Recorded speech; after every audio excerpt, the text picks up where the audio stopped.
Salut tout le monde, première vidéo sur le relancement de ma chaîne YouTube et nous n'allons pas commencer par un sujet facile.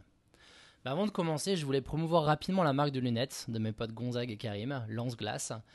Ils lancent leur nouvelle campagne Kickstarter aujourd'hui du nom de Projet X. Si vous voulez une paire de lunettes à un prix super, abordable, je vous laisse aller voir le lien dans la description.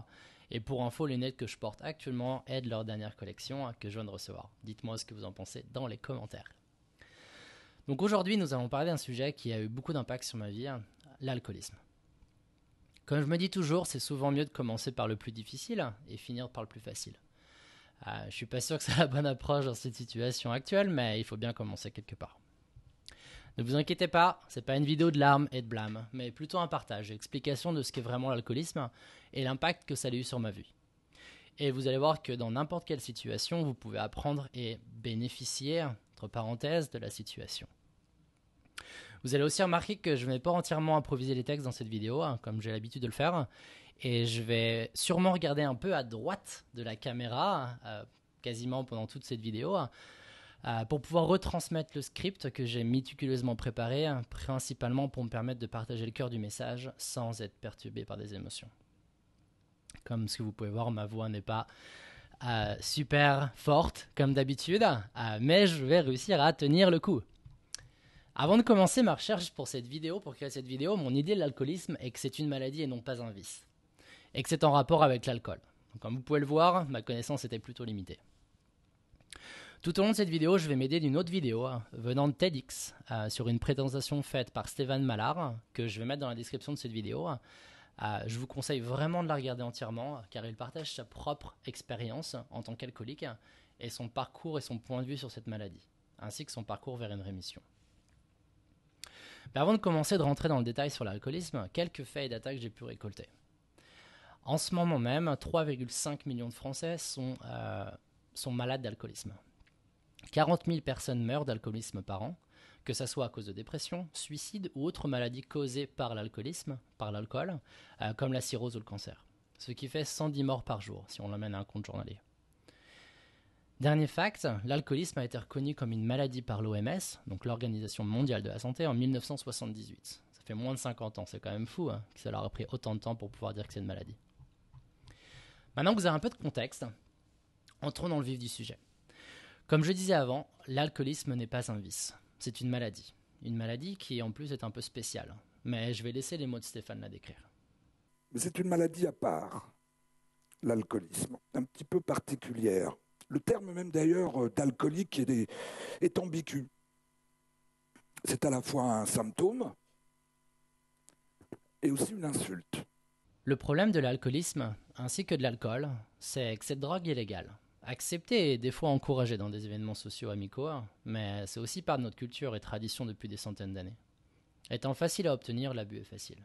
Je buvais de plus en plus et de plus en plus souvent. L'alcool me faisait du bien, il me permettait d'être à l'aise. C'était un masque, j'étais un imposteur. Comme le mentionne Stéphane, un alcoolique devient un imposteur, un mythomane. Comme d'autres drogues, cocaïne ou autres, ça peut vous donner des ailes et vous permettre de faire des choses que vous n'auriez pas le courage d'entreprendre de vous-même. Du moins, sans effort naturel. Le vrai problème, c'est qu'il ou elle se crée une nouvelle vie, de fausses réalités, et commence la spirale infernale. Celle qui amène à la guérison, ou du moins à la rémission pour cette maladie. Rémission, car c'est très facile d'y replonger et de demander un effort constant. Maintenant que vous savez un peu plus sur cette maladie, parlons un peu de l'impact que ça a eu sur ma vie. La partie vraiment difficile de cette vidéo commence maintenant, en tout cas pour moi. Comme je l'ai mentionné dans ma vidéo d'introduction, mon père est alcoolique. Mais ce n'est pas le seul dans ma famille proche. Mais il a été le plus impactant dans mon enfance et mon adolescence. Le problème de l'alcoolisme, c'est que vous pouvez l'avoir marrant ou violent. Malheureusement, il ne l'avait pas du côté marrant. Mais toute histoire possède deux versions. Malheureusement, je n'ai pas réussi à obtenir le côté de son histoire, car j'ai créé un système de défense qui me bloque à partager quoi que ce soit avec lui ou m'intéresser à la cause de cet alcoolisme. Car encore, tu ne deviens pas alcoolique pour devenir alcoolique. D'autres mal-être sont souvent présents et l'alcool devient une façon de guérir ce mal-être initial. Et malheureusement, fait un peu l'opposé. Je ne sais pas si j'aurai la force de lui pardonner et de comprendre son mal-être un jour, mais c'est une potentielle étape de mon évolution qui guérira sûrement un bon nombre de mes challenges actuels. Parlons maintenant de l'impact sur moi-même. L'alcoolisme est à 50% génétique, et les 50 autres pourcents sont liés à l'environnement social et familial.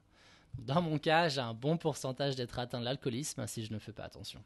Grandissant, j'ai eu pas mal de phases et événements qui ont montré des problèmes d'alcool. Je devenais vite agressif et violent quand je buvais. Heureusement jamais contre ma famille ou amis, souvent dans des bars ou événements contre des inconnus, qui dans la plupart des cas cherchaient un peu la bagarre. Et le pire de cela, c'est que je me rappelais de rien le jour d'après. Mais j'ai l'impression que c'est un effet assez commun. Qu'en dis-tu, Stéphane ? Printemps 2008. Paris, 5 heures du matin. Je me réveille, j'ai mal partout, la tête, le dos, j'ai froid. Je ne sais pas où je suis.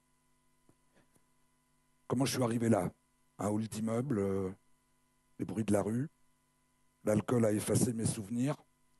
Je me sens moche, sale. Je voudrais rentrer. Au jour d'aujourd'hui, j'ai beaucoup travaillé sur ma personne et j'ai finalement compris ma limite et régulé mes excès. Dans le côté positif, entre parenthèses, de cette histoire, je suis comme je suis aujourd'hui partiellement dû à ce que j'ai vécu dans le passé. J'ai commencé le football américain et rugby durant mon adolescence, initialement pour prendre des muscles et pour pouvoir me défendre à la maison. J'ai aimé ces sports bien plus que je l'aurais imaginé et cela m'a fait rencontrer des personnes qui me sont les plus chères. Par exemple, mes deux témoins, Flo et Jules, je parle de vous ici, que je n'aurais potentiellement pas pu rencontrer autrement. Avoir eu cette enfance m'a aussi appris que la vie n'est pas facile. Je ne suis pas né avec une cuillère dorée dans la bouche et je me suis battu et puis j'ai persévéré pour arriver d'où j'en suis aujourd'hui. Travailler dans 4 pays différents, avoir un job exceptionnel qui me fait grandir chaque jour et une situation financière confortable pour faire grandir ma famille avec ma femme et mes 2 enfants. Tout ça pour en venir à cette conclusion. Tout le monde passe par des étapes difficiles dans leur vie. Ces étapes sont importantes, quelles qu'elles soient. L'essentiel est d'apprendre et de les utiliser pour évoluer. J'ai soit des plaies qui ne sont pas encore guéries, mais cette première vidéo est la première étape pour m'ouvrir au monde et faire évoluer mes défenses naturelles qui ne sont souvent pas les meilleures pour gérer les situations compliquées. Mais on en parlera dans une autre vidéo. Petite quote de ma femme pour définir mes défenses naturelles. Donc imaginez cette phrase avec un bel accent italien. Soit tu ne partages rien et te fermes dans ta carapace, ou bien tu vas all in dans le partage. Ça veut dire que tu partages tout. Je pense que j'ai l'impression que cette fois-ci, dans cette vidéo, j'ai été un petit peu all in. J'espère que ça aidera certaines personnes à prendre conscience de ce genre de situation et que je suis encore désolé pour casser un peu l'atmosphère avec ce genre d'histoire. Mais vous inquiétez pas, la prochaine épisode de ma chaîne sera bien plus fun.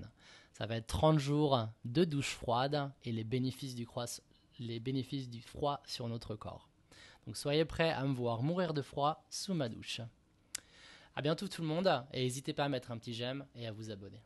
Merci à tous. Bye bye.